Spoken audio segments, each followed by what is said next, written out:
Более 2500 студентов привлекут этим летом к работе в строительных отрядах. Студенты будут помогать промышленным компаниям. Также бойцов направят за пределы республики, в частности, на заготовку рыбной продукции.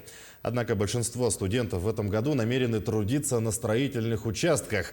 Например, при проведении капитального ремонта в школах. За работу студенты получат зарплату от 30 до 40 тысяч рублей в месяц. Сейчас идет набор студентов. По последним данным, заявку подали порядка 2300 человек. В городе Якутске появятся студенческие отряды мэра по благоустройству и ремонту объектов города Якутска на территории. Также наши педагогические отряды, количество 100-150 человек, поедут работать в лагеря детские.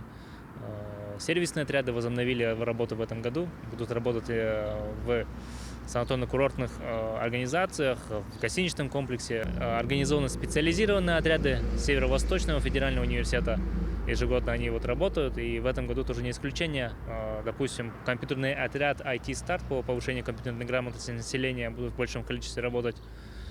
Вместе с этим навигационные отряды будут организованы на базе Института водного транспорта, Жатайского техникума.